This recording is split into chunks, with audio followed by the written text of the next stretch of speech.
Hey everybody, this is Kate. And Devin. Welcome to Med Crimes. We've been gone a while. It's been way too long.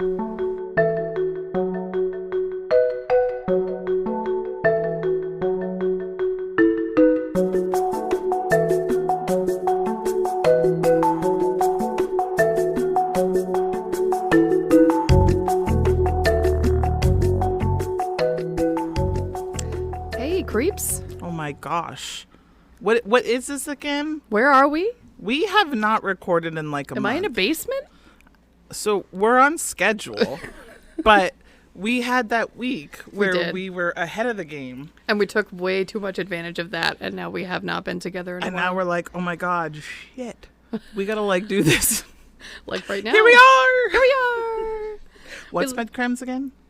I don't know. Where Who are are we? you? We have a special guest in the pod lab, and she is basically heaven Where did she and go? angelhood personified, and her name is Sally, and she is my golden retriever, and she's bootylicious, and I love Sally her. the dog. Yep, I don't know where she went. Oh, I see her. She's laying right behind me. You never go far. Come here, Sally. Come say hi. Are we a good girl? It's been a crazy time since we've last recorded. Things are just crazy in this world. I don't really know how to process a lot of what's happening. Can we just say? Always. That's what podcasts do. I'm gonna say it. Yeah. The Supreme Court has committed a med crime. I feel like the biggest med crime of all. It's the biggest med crime of all. And we as women are obviously outraged. Uh-huh. Yep. So, it's gross. It's filthy. I feel so sad for a lot of women. I'm scared for the future. Oh, God. I'm scared for the future. I'm scared having a daughter for the future, you know? Yeah, absolutely. And, you know, when there and was having one sons, there was one morning that I woke up going, thank God I have boys, right? But then I went, well, is it going to stop here? Yeah. I don't think so. Are they going to continue to do things well, that's the thing, that could take away their rights as an adult, depending Yep. on who they want to love, exactly. who they want to be? Exactly. We have no idea where this So is at this going to moment, stop. I'm thankful I have boys. Yes. But if it just continues. It's not going to stop. No, I don't think so. That's our tangent. That's our angry med crime tangent. And, you know, we're not going to go too crazy over it because we know there's a lot of craziness in this world. And the podcast, I'm hoping, can be like an escape. Absolutely. You know what I mean? We don't want to stress people out even more. No. We just have feelings. and we know you have feelings, and we wanted to acknowledge And the we feelings. haven't seen each other in a while. So we just, in person, happen to be recording when we say, Kate, what the hell is this shit? I know, what the fuck? So, anyway, here we are. We have new Patreons. I totally took over for that. No, but it's fine. You are a co-host. You can do whatever you want. Thanks for the permission. You're welcome. Kathy Wiederseen. Welcome to the family, Kathy. You are a beautiful creature that lives in the ocean, much like a mermaid. You're probably a mermaid. Thank you, Kathy. Aww, I know. Kathy the mermaid. Yep. Ruthie Cogswell. Welcome to the family, ladies. Ruthie, you are an awesome, fiery pterodactyl in the sky, and we love you. So she's almost like a dragon. Yeah. Except I already assigned someone a dragon like a few episodes ago, so I felt like I couldn't reuse that. So at the last minute, I went with pterodactyl, and it was a weird choice. But I'm just going to run with it. Welcome to the family. Welcome to the family. Ruthie is also somebody who has given us the feedback, which is one of our most favorite feedbacks that we've gotten, saying, I just want to be best friends with you two. Oh, we are the best friends. We're the best friends. We are the best friends. So what do we have for us? Because honestly, you did a quick promo photo. I did. And I was like, I don't have a clue what that is. It's okay. So we today are going to be talking about Elizabeth Holmes and the rise and fall, dramatic, tumbling, swirling, awful fall of her company, Theranos. Yes. Okay. So it did rise. Oh, it rose very quickly. It was a very interesting and crazy phenomenon that we are going to get into. How her company came to be, how it got born, its dramatic rise, so much hype, crazy names attached to it, you know, instant $1 billion company And Had it you all heard just of fell this through. company before you did this research? Yes. You did? Yeah, I did. Should I know what this is? I mean, Sometimes this show makes me feel really stupid. well, I'm just no, you don't need to feel stupid. There was recently, I think it was like a Hulu or some streaming service did a thing about her. okay. And it was in the news in the past like few years. All right. So I mean, don't beat Maybe the yourself up. story will come to light for me. We've all been busy in the past few years, parenting, Having so, babies. Like, yeah, I know. You read an article, you see like a headline about some company falling apart, and you're like, whatever. Like, Are you my supposed babies to have are time screaming. when you're quarantined and having babies? Yeah, exactly. So, let's start talking about Elizabeth Holmes without further ado. Can I call her Betty? I mean, you can if you want. I don't know what she was called. I'm just going to call her Elizabeth Holmes. Okay. She's kind of a crook. We're going to get into it. She made it on the show, She so did. I would imagine. She's like more than kind of a crook. She's like a literal crook. It's like a whole Literal. thing. Okay. All right. So Elizabeth Holmes is a former biotechnology entrepreneur who had claimed to have found an innovative new healthcare technology which would revolutionize laboratory medicine and healthcare in general. Okay. And it was soon revealed, however, that the technology was not all it was cracked up to be. False labs. Critical results. Critical. Yes.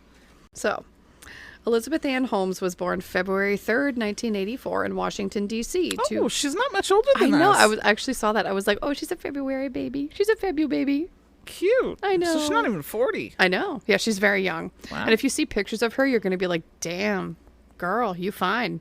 Oh. Like, she is a gorgeous woman. Except for she's a crook. She's a bit of a crook. All right. Yeah. So she was born to parents Christian Rasmus Holmes and Noelle Ann Holmes. Now, her father Christian worked as a VP for Enron, which, if you don't remember, was an energy company which actually had disbanded after going bankrupt following like a big fraud scandal. It was in the news like years and years ago. Probably something else I missed. This was a long time ago, though, so I didn't really remember it until I read about it again, and I was like, oh, yeah, okay. And her mom worked as a congressional committee staffer. Now, while she was... that's impressive. I know. Isn't that interesting? Now, I wonder what, like, campaign she worked on. I don't Hopefully know that. somebody we like. Yeah, I hope so. Now, she was born in D.C., but she actually grew up and spent most of her time in Houston, Texas. And she attended St. John's School for high school. And she had a very early aptitude for computers and all things IT. Like, she loved, developing software and, working with gadgets and... Smart brain. So smart. And she was such an innovator and an innovative person. And her ideas were incredible. They were so good. And not just an idea, but then have the plan to how to make that idea come to life is what's impressive too. Right. Yeah. Well, we're going to talk about how she's not really all that great at that shit. piece. So Fine. now she always had expressed interest in like working for herself and starting her own big company. Like, she wanted to be like a VP of like a precedent setting company that Don't we all? like changed everything. I know, right? Don't we all? But she was like, I think really did have the drive to do it if she applied it correctly and approached it correctly. So she claims that she started her first business in high school as well by selling compliers, which is a type of computer software, to like Chinese universities. I know. Okay. I know. So she actually took Mandarin classes in high school and in college and is like fluent in Mandarin. Which you kind of need to be in that field, You right? do, That you always do. gives you the up and up. Exactly. Now, she always earned top grades in school. She did very, very well. She was very close to being valedictorian in high school, actually. And she even got into college at Stanford University. Smart cookie. Now, she begins her studies at Stanford, studying chemical engineering. And while she was in school, she did some work as a student researcher also in the lab at Stanford University in their School of Engineering. So that's where she started getting her feet wet and actually like putting things together, like up the applied sciences, really. Sally is supervising the situation. She's like, Just checking in. checking in. Yep.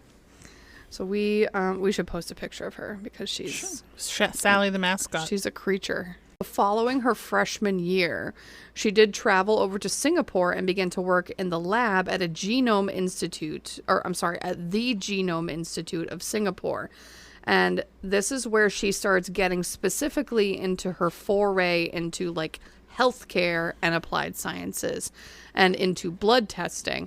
And specifically, her work was around SARS-CoV-1. Now, this is not COVID that we know now. SARS-CoV-2. Yeah, this is an earlier strain of coronavirus that was also had been known to cause SARS. Mm-hmm. So she even filed a patent application while she worked on a drug delivery patch.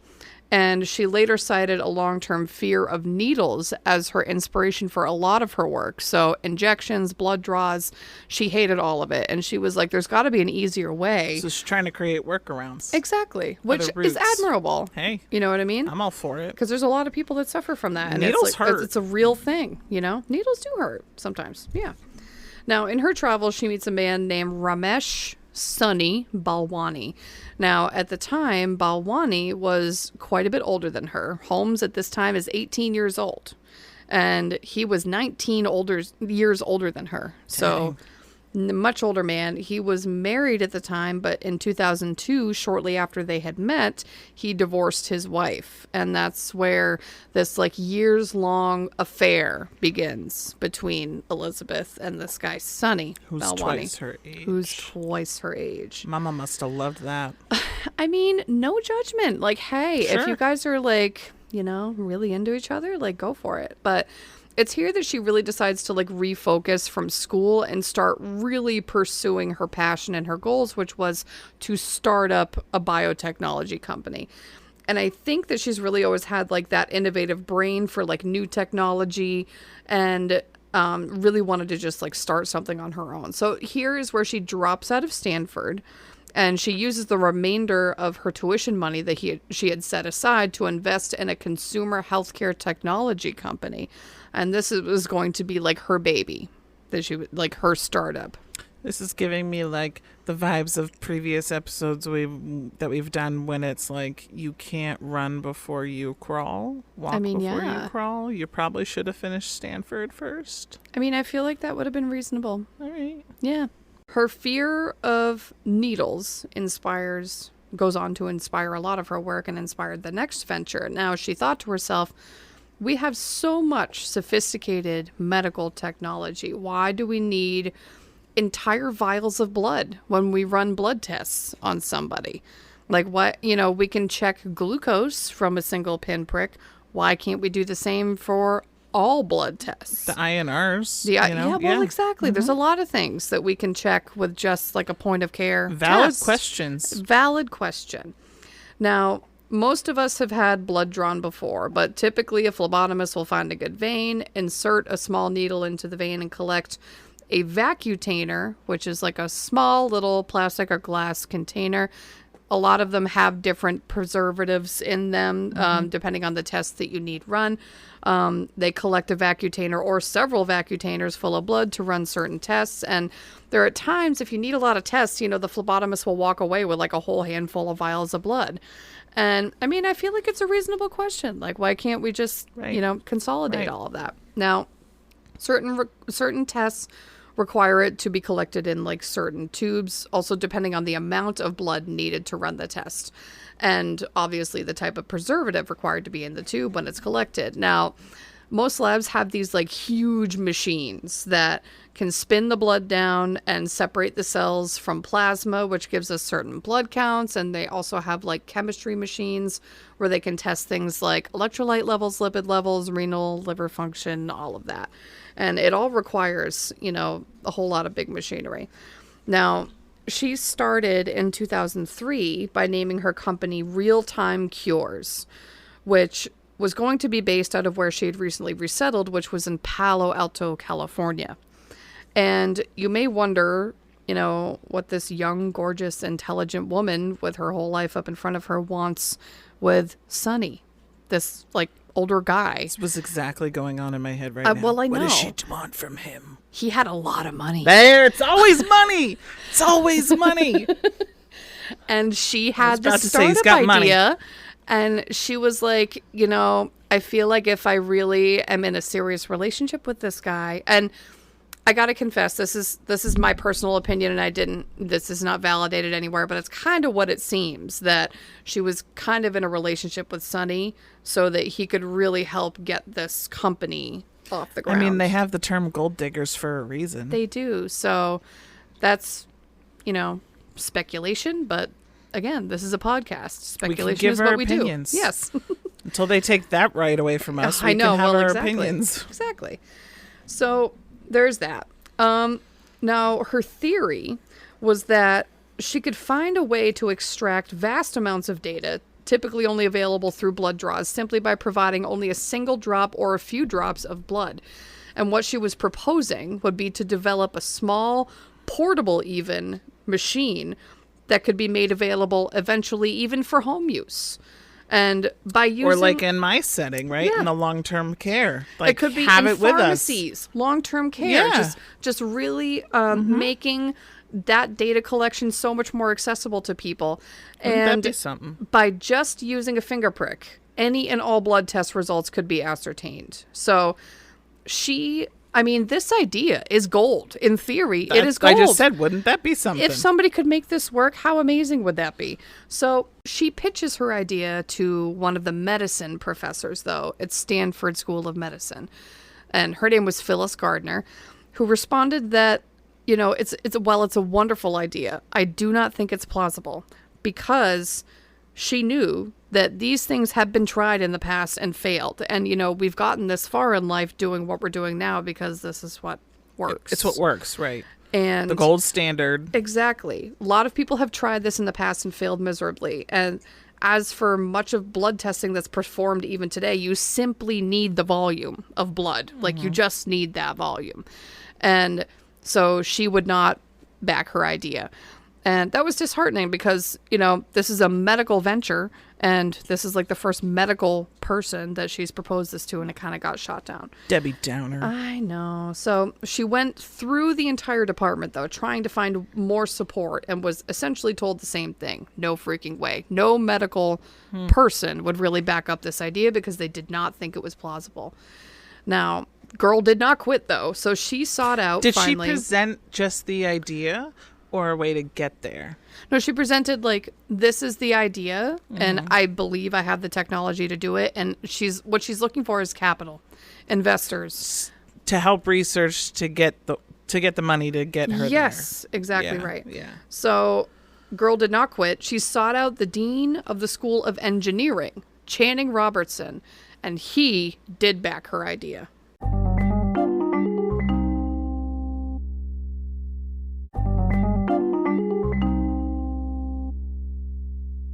Shortly thereafter, she renames her company Theranos, which is a combination of therapy and diagnose.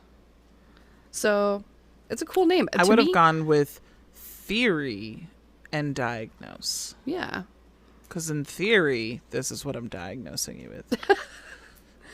I feel like me. Theranos sounds like a I thought it was a Greek god. Oh my gosh.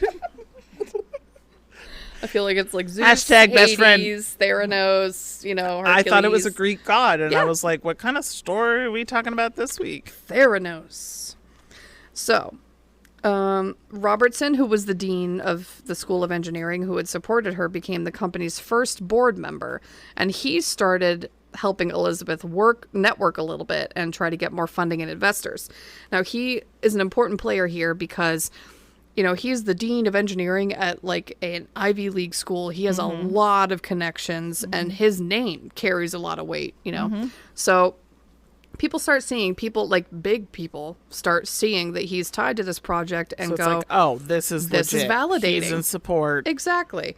So You're right. A name can validate a lot. So true. You get that one person and it's like a switch flips and it takes right off. And that's exactly what happened here. So she networks like a pro. And by December of 2004, she had secured $6 million in funding in less than a year.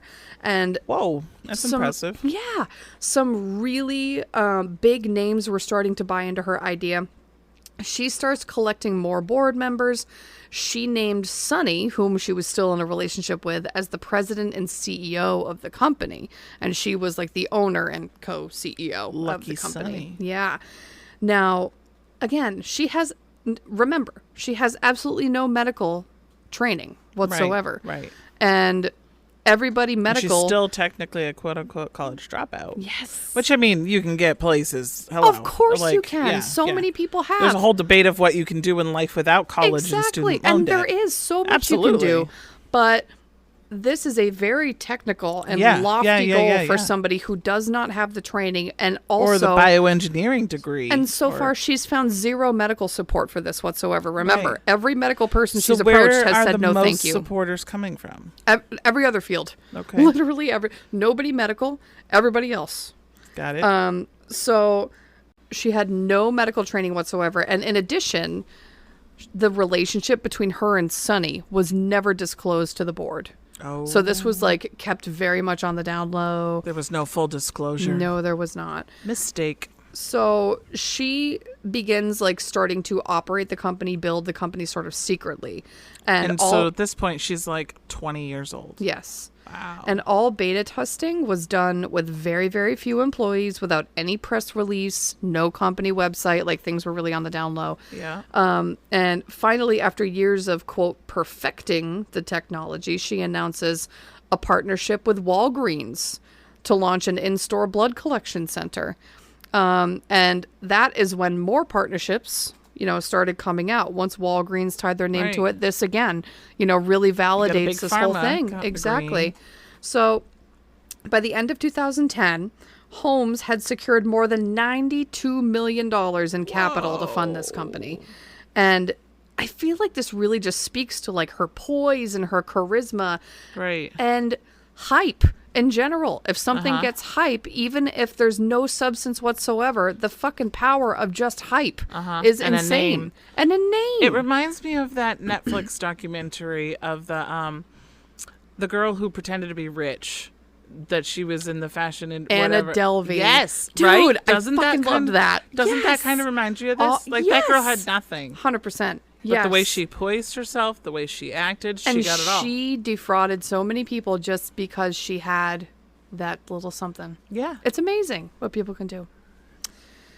She's the scientific Anna Delvey. Scientific but non-medical Anna Delvey. Yeah. So, now in July of 2011, former Secretary of State George Shultz joins the board of directors and made a sizable donation to her firm. I'm telling you, these are the types of names that she had on her board. Crazy, like high-powered individuals. Oh, now I can't wait to find out what happened. And I mean, I get it, because this technology was set to literally change everything about healthcare. And everyone wanted to be a part of it. You know what I mean? Like, because if it worked, like this would have been a game changer for everybody. Now, the flagship unit from Theranos was called the Edison device. And this was a little machine that, in theory, you could put in a drop of blood and it would tell you everything you need to know. It would tell you like up to 240 different lab tests you could run on this one machine. Now, this would use what they had patented and called a nanotainer, or a teeny tiny vacutainer, like the size of 2 grains of rice put together, like a tiny little thin thing, to collect a drop or two of the user's blood. And then the data would be available within minutes. Now, in 2014, she appears on the covers of Fortune magazine, Forbes, the New York Times, and Inc. magazines. Forbes had recognized Holmes I shit you not, as the world's youngest self-made female billionaire. And she was raking in cash and like heavily praised for this phenomenal reboot of laboratory medicine. I mean, no kidding. Yes. I mean, this was like a huge deal. It was huge. You should see these covers. Like, she looks like a fucking rock star on these magazine covers. It's crazy.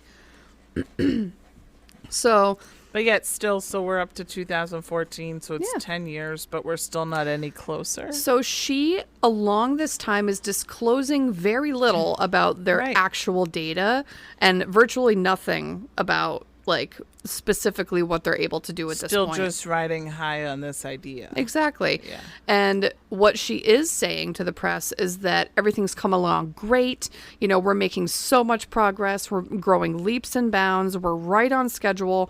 And, you know, everything is going exactly as expected, when that was really not the case. Liar. And the employees that did work for the lab had to, you know, sign like NDAs, non-disclosure agreements. And the fact was, you know, and we'll get into sort of how everything kind of fell apart, but the fact is it was nowhere near. I mean, there's just, it was nowhere near. Within 10 years, you got something. They did have a few things, but nothing that really was that notable. So she applies and submits for patents by the end of 2014, and her name appears on 18 U.S. patents and 66 foreign ones, even to this day. I'm Googling her. I know, right? So she starts making these more of these like collaboration deals left and right. And so she had partnered, after Walgreens, she partners with like the Cleveland Clinic, Blue Cross Blue Shield, AmeriHealth to use all this technology. And these tests are now starting to reach the end user. So these units that can do this blood testing are like being sent to these places, and people are starting to like give their samples and get results, and the results are going to the like physicians and providers, and without any proof that it actually works. Exactly. So thousands are starting to utilize these nanotainers and these Edison devices every day. She's beautiful. Right? She's freaking gorgeous. She's a blonde bombshell. She really is. Now, even though all this exposure and her being currently at the very top of the world, pathologists and other medical experts from around the country are all pretty confused, because just how? You know, with that little blood volume, how is it physically and chemically possible for you to do all of perform all of this testing? So it really just did not seem plausible or to make any sense to them whatsoever. Now, in addition, again, amongst this extensive board of directors, was there even one medical expert? Anybody in medicine at all? Anyone? No. Anyone? Not a one. Are you an expert? No. Are you an expert? Literally no. No one. Nobody. So now, there's this Missouri-based pathologist who actually ends up reaching out to a reporter from the Wall Street Journal with his concerns. Because in his mind, he's like, you know, this is starting to, you know, I'm seeing this pop up everywhere, and becomes scary. Exactly. It's a scary thing. Exactly. Because then it's almost like fraud on a wide massive level that is potentially, you know, causing some patient harm. So a reporter named John Carreyrou from the Wall Street Journal, in response to these concerns raised by the medical community, starts to conduct a months-long secret investigation into the inner workings of Theranos. And a lot of information was garnered from talks specifically with ex-employees of the lab. I was just going to ask how he got the dirt. Now, a lot of them claimed that actually what Holmes is claiming the Edison device is capable of was an extreme exaggeration, like extreme. They also commented on Sonny's behavior. Now, Sonny was responsible for like overseeing the employees in the lab, and they described him as being overbearing, seemed very fearful of any information from the lab being leaked out, like to the point of verging on paranoia, like was you know, a very odd and scary guy to work for. Yeah, exactly. So he was able to obtain some of the company's documents as well, like some of their actual data. Now, when John Carreyrou publishes his first article on Theranos in October of 2015, this is what was like the first domino in this whole like cascade of because then it just like sandwich. Isn't it always like you just need a hint of a rumor? That's it. Sometimes that's what it is. And yes. so like that very first article is exactly. just like... So the article was scathing, and it was a huge shock to everybody.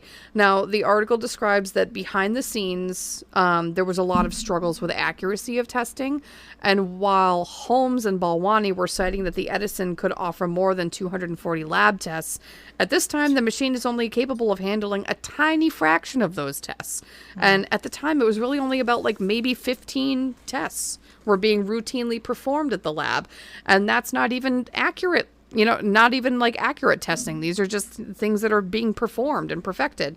Now, the article continued that one Theranos employee accused the company of failing to report test results that raised questions about the precision of the Edison system. Such a failure could be a violation of federal rules for laboratories, the employee was saying. And that was part of the reason that employee actually left the lab. And it slams Holmes as a young kid with only rudimentary engineering training and no medical training whatsoever, which is not wrong. We've said. Exactly. Now, it revealed that a British biochemist by the name of Ian Gibbons was hired by Theranos back in 2003 and was tasked with researching methods of chemistry testing with tiny amounts of blood. And Carreyrou had interviewed Dr. Gibbons' wife, actually, for the article. And he had said that Dr. Gibbons had been so stressed out about this project because he would come home saying, nothing's working. We're not making any progress. None of this is working. I don't have a way to make this work. And I would imagine all research kind of hits that wall at some point in time. It does. But you've gotten to a certain point. But then it sounds like they don't even have a starting point. For years, though, he was like, nothing is working. And Dr. Gibbons actually died by suicide in May of 2013. Yeah. So, I mean, it also pointed out that because Theranos didn't sell any Edison machines to other lab facilities, that's how they got away with not needing FDA approul before they start selling these units. Obviously, you're going to need that. That apparently was a loophole for this particular type of testing. So who were they selling it to? Because they weren't selling it to other lab facilities. They were selling it to pharmacies, doctors' offices. People to do yes, because it was in theory its own lab facility. Right. Right. So they weren't selling it anywhere else. Isn't that crazy? I'm surprised that pharmacies and doctors' offices and clinics and whatnot purchase this without FDA approval. 100%. Now, it was revealed as well that many lab samples were needing to be diluted to increase the volume of solution to be tested. But then that's going to negate your results. Exactly. All the formal employees rightly were concerned that diluting samples could severely skew the accuracy of the results. And lab experts also expressed to Carreyrou that finger prick blood is often inaccurate anyway, as this is a very distal part of the body and it tends to mix with other like dependent fluids and be diluted as a general rule. So there's a lot of factors here that are like really, confusing. Now, Theranos representatives immediately refute all these claims, and they declined to comment on whether the samples were being diluted. They stated they are, quote, routinely performing tests beyond the 15 or so that employees had reported, and that as for the ones they hadn't yet perfected, it was, quote, all part of the journey. And they called the article a, quote, tabloid, and promised that they would publish data on all of their lab testing. Now, I want to see it. I want to see that stuff. So she goes on to appear on CNBC's Mad Money that same evening that the article was published. That show. Yeah. And Kramer had said to her, that article was really brutal. And to which Holmes responded, quote, "This is what happens when you work to change things. First they think you're crazy, then they fight you, then all of a sudden you change the world," end quote. She's also not wrong there. I know. She's not. You're absolutely right.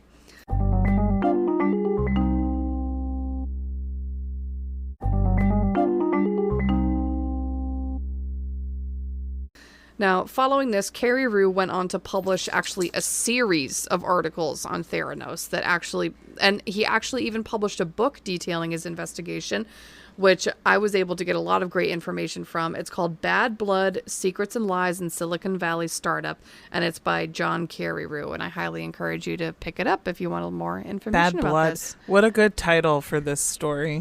So this starts getting a lot of negative media attention, and to mitigate this, Holmes and Balwani invited U.S. Vice President at the time, Joe Biden, to tour their facility. And whoa! I know, and he's touring. He said he praised what he saw, but in order to conceal the lab's true operating conditions, it was later uncovered that Holmes and Balwani had created a fake lab for the vice president to tour. Isn't that crazy? Stop it! How crazy! The vice president's coming. Let's quick. We got to put together a lab. Where's my spare lab? Can't let him in the real one. So come on! Isn't that insane? So I hope she gets creamed. So January, take some balls. I know. So January of 2016, the Centers for Medicare and Medicaid Services finally issue a warning letter following a surprise inspection of their Newark, California lab facility.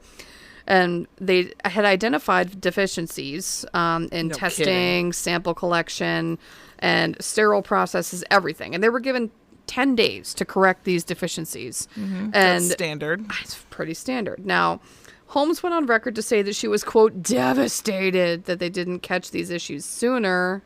Eye roll. She probably didn't even know they existed. Exactly. Well, I think she probably knew exactly that everything exists. Well, you know what I mean? Here's the thing: is she has the no training in all of these things. Yeah. And so who's giving the oversight? But somebody has to be telling her that, hey, we're not making any progress. It's been like 10 years. Yeah. And we still haven't perfected this. Like, she has to know that this is not going according to plan. So, and she promised to build a whole nother lab and stack her board of directors with more medical experts. Within 10 days? Within 10 days? Uh-huh. Yeah, exactly. Now, shortly after this, her partnerships begin to dissolve, starting with Walgreens. Walgreens pulls the plug on their thing. Been tagged by CMS. I know. They're not seeing any results. Exactly. Things are really starting to snowball.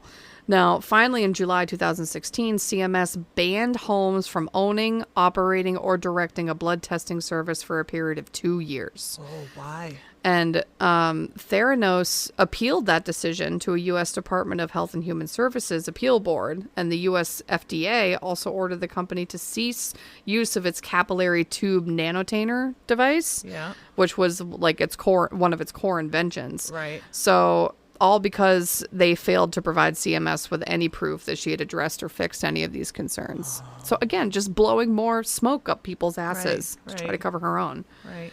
So CMS revoked their clinical laboratory certificate after that. So was that her CLIA? CLIA, yeah. Yeah. You know what a CLIA is. I know what a CLIA is. I'm so glad I have Devin. She's so smart.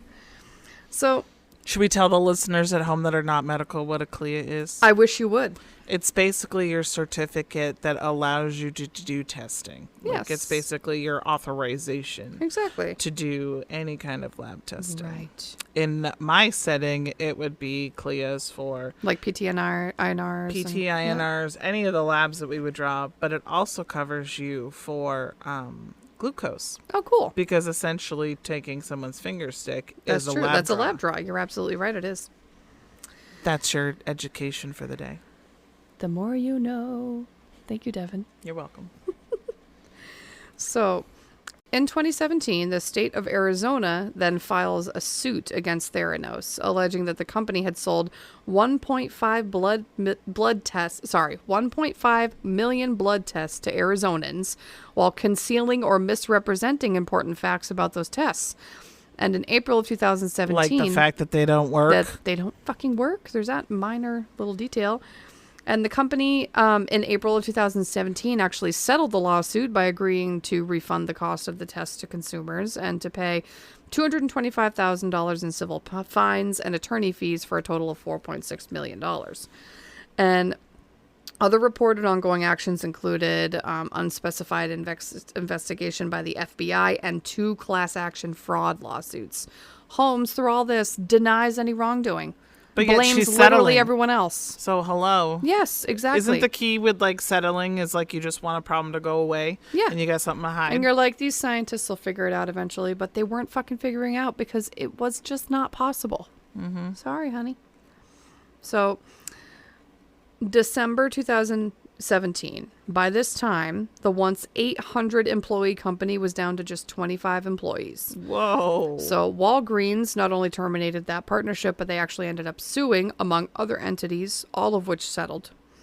You think those other 25 employees are like, we got to get out? Why am I here? Yes. I hate this. Right.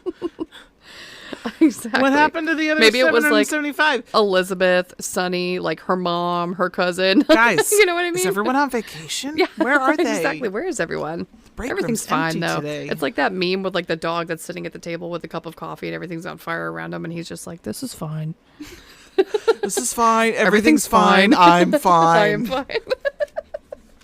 That's literally what happened. That's the inspiration behind that meme. This situation. That dog is Elizabeth Holmes.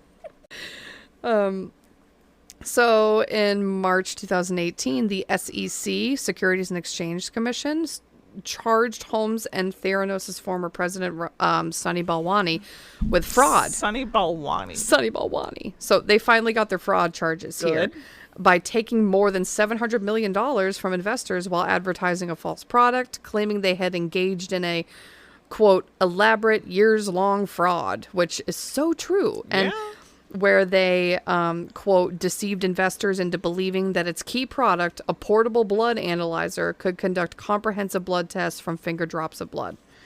Which, again, totally untrue. Lies everywhere. So, June 15th of 2018, Holmes and Balwani were indicted on multiple counts of wire fraud and conspiracy to commit wire fraud. And according to the indictment, investors, doctors, and patients were all defrauded from this bullshit. Mm-hmm. And it is alleged that the defendants were aware of the unreliability and the inaccuracy of their products, but just concealed the information and tried to make it seem to all their investors that everything was going just fucking fine. And it was not. Mm-hmm. So if convicted, they each face a maximum fine of $250,000 and 20 years in prison. Oh, there's the big one. Yes. Because she has $250,000. Oh, yeah. Yeah, well, she might not anymore. Well, true. So, in September 4th of 2018, Theranos announced in an email to investors that it would cease operations and release its assets and remaining cash to creditors after all efforts to find a buyer had come to nothing. The fall of a billionaire. The fall of the Greek god Theranos. Yep. Trials were set to begin in 2020. However, they were pushed back due to the COVID pandemic. Mm-hmm. And Holmes' trial eventually began late in 2021. And prosecutors argued that Holmes absolutely knew that the technology was inaccurate and knowingly sold units for testing to thousands of companies and people.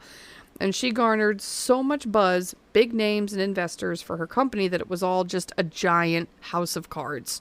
That, you know, as soon as... Do we know of any, like, harm that might have come out of these based on results? I don't. I wish I knew, but I don't. I don't right. have that. Right. It'd be interesting to know.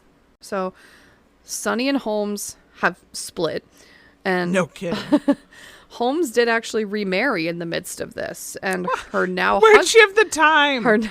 Oh my God. Her now husband Billy Evans, she actually just had her first baby with in 2020. She gave birth during all of this in 2020. This is sad. I know, isn't it?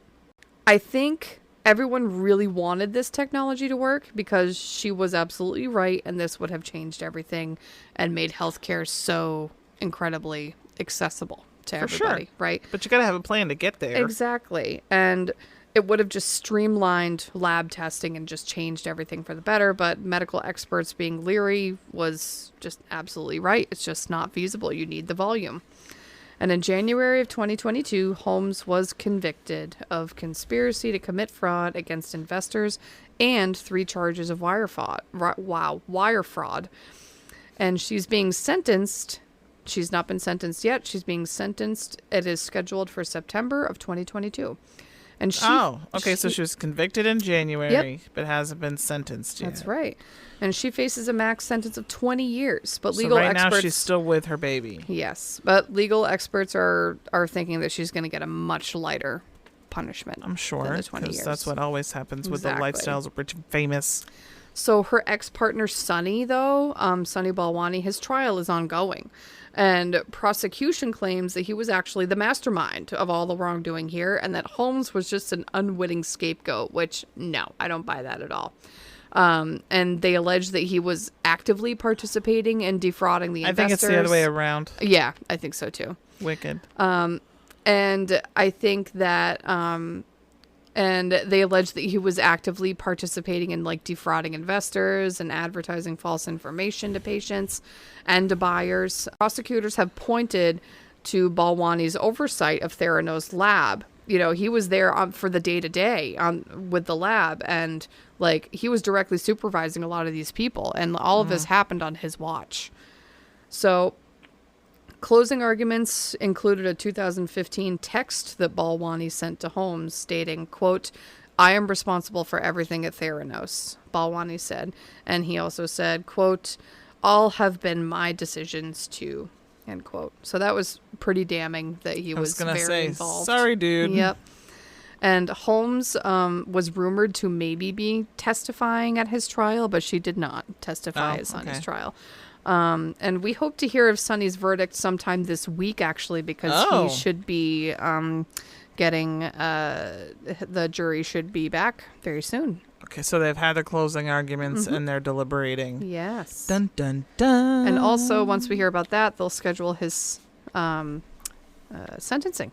I'm anxious to know about her sentencing. Me Unlike when we had the other case where we wanted the lighter sentence, I don't want this one to have a I don't lighter want sentence. this time around. Yeah. But again, who knows? Who knows? I'd be really anxious to know if anyone was affected by it. Oh yeah. Because then that would bring, if someone was harmed, that would bring a higher sentence. That changes a lot. Yeah. For sure. Or if I'm sure a lot of people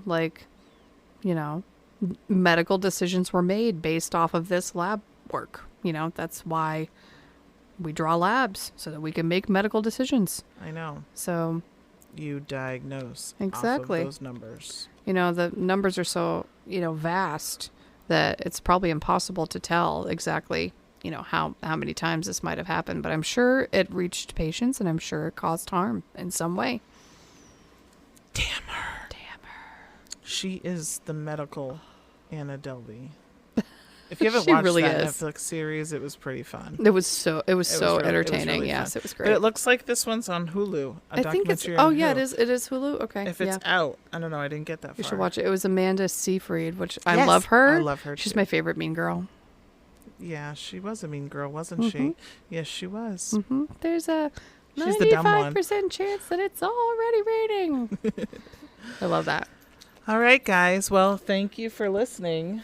If you want to hear more about us, you can follow us on Instagram at MedCrimes Podcast. You can tweet at us at MedCrimesPC. Oh, you're switching it up on me. I don't tweet. this.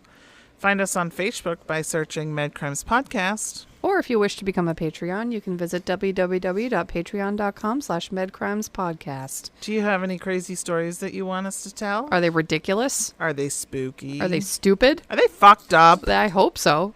Then send us your stories via our email at medcrimes@gmail.com. We love you guys. Thank Stay you for safe tuning out there. in. Bye-bye. Toodles.